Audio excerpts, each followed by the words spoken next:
जय श्री कृष्णा दोस्तों।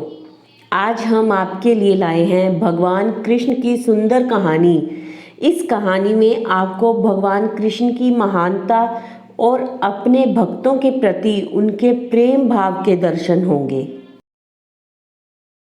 तो चलो दोस्तों करते हैं शुरू। हमारी आज की कहानी है भगवान कृष्ण और कर्माबाई की खिचड़ी। यह कहानी है भगवान कृष्ण की प्रिय भक्त कर्माबाई की। कर्माबाई बचपन से ही अपने पिता जीवन राम को कृष्ण भगवान की पूजा करते हुए देखती थी। वह कभी भी कृष्ण भगवान को भोग लगाए बिना भोजन ग्रहण नहीं करते थे। जब कर्माबाई 13 साल की थी तब एक दिन जीवन राम को तीर्थ पुष्कर स्नान के लिए जाने की इच्छा हुई। साथ में उनकी पत्नी ने भी पुष्कर स्नान की इच्छा प्रकट की। जीवन राम अपनी बेटी को भी ले जाना चाहते थे, लेकिन दुविधा यह थी कि अगर वह सब घर से बाहर गए तो श्री भगवान कृष्ण को भोग लगाएगा कौन। तब जीवन राम ने इस नित्य कर्म की जिम्मेदारी कर्माबाई को सौंपी और कहा कि देखो बेटी कर्मा, सुबह भगवान कृष्ण को भोग लगाने के पश्चात ही तुम भोजन ग्रहण करना। कर्मा ने भी अपने पिता की हाँ में हामी भर दी। अगले दिन सुबह कर्माबाई ने उठकर सबसे पहले गुड़ और घी डालकर बाजरे का खिचड़ा बनाया और भगवान कृष्ण की मूर्ति के सामने रख दिया और बोली, भगवान मैंने आपका भोग रख दिया है, आपको जब भूख लगे तब खा लेना, तब तक मैं घर के काम पूरे कर लेती हूँ। इतना कहकर कर्मा अपने घर के कामों में जुट गई। काम करते करते बीच बीच में आकर देखने पर जब कर्मा को ज्ञात हुआ कि भगवान ने अभी तक खिचड़ा नहीं खाया, तब उसे संदेह हुआ कि शायद खिचड़ी में घी और गुड़ कम है, इसीलिए भगवान कृष्ण भोजन ग्रहण नहीं कर रहे हैं।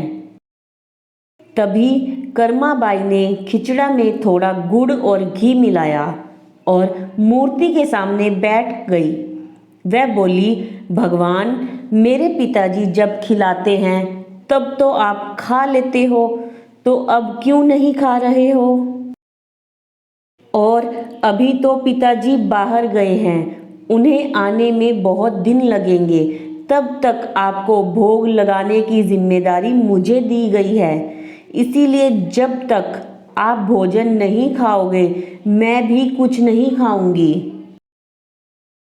इस तरह जिद पर अड़ी नन्ही कर्मा की प्यारी बातों से कृष्ण भगवान का सिंहासन डोल गया और फिर मूर्ति में से आवाज आई, बेटी कर्मा तुमने पर्दा तो किया ही नहीं, तो मैं भोजन कैसे ग्रहण करूं?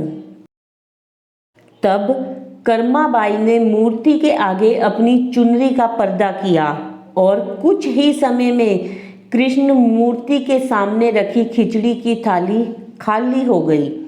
अब कर्मा रोज सुबह सबसे पहले कृष्ण को बाजरे की खिचड़ी खिलाती और बाद में खुद भोजन ग्रहण करती। कुछ दिनों बाद घर लौटने पर कर्मा के माँ बाप भी कृष्ण की लीला देखकर दंग रह गए। इस तरह कर्माबाई ईश्वर कृष्ण की नसीम भक्त बन गई। अपने जीवन के अंतिम दिनों में कर्माबाई भगवान जगन्नाथ की नगरी जगन्नाथपुरी में एक कुटिया में बस गई थी। वहां पर एक दिन कर्माबाई की कुटिया के सामने एक तेजस्वी क्रांति वाला बालक आया और उसने कर्माबाई से कहा, मुझे भूख लगी है, माँ खाना दो। उस वक्त भी कर्मा अपने भगवान कान्हा को खिचड़ी का भोग लगा रही थी। कर्मा ने उस बालक को भी खिचड़ा खिलाया। उसके बाद से वही बालक हर रोज़ कर्मा के हाथ का खिचड़ा खाने आता था। यह सिलसिला कई वर्षों तक चलता रहा। वह बालक कोई और नहीं, स्वयं जगन्नाथ भगवान थे, क्योंकि जिस दिन कर्मा बाई का देहांत हो गया, उस दिन जगन्नाथ भगवान की मूर्ति की आंखों से आंसू बह रहे थे और उसी रात मंदिर के पुजारी के स्वप्न में जगन्नाथ भगवान आए और अपने दुखी होने का कारण बताया कि उनकी परम भक्त कर्माबाई गुलोक सिधार गई हैं। मैं रोज सुबह उनके हाथ की खिचड़ी खाता था। अब मुझे खिचड़ी कौन खिलाएगा? अगले दिन से मंदिर के पुजारियों ने निर्णय लिया, भगवान को रोज बाजरे के खिचड़े का भोग लगेगा और उसे भोग का नाम दिया गया कर्माबाई की खिचड़ी। तो दोस्तों, ये थी हमारी आज की कहानी भगवान कृष्ण और कर्माबाई की खिचड़ी, कि किस तरह छोटी सी उम्र में ही कर्माबाई भगवान कृष्ण को खिचड़े का भोग लगाती थी और अपने अंतिम समय में कर्माबाई के पास आकर भगवान जगन्नाथ जी भी खिचड़े का भोग खाते थे। ये कहानी आपको कैसी लगी कमेंट्स में ज़रूर बताएं और हमारे चैनल को सब्सक्राइब करें, वीडियो को लाइक करें।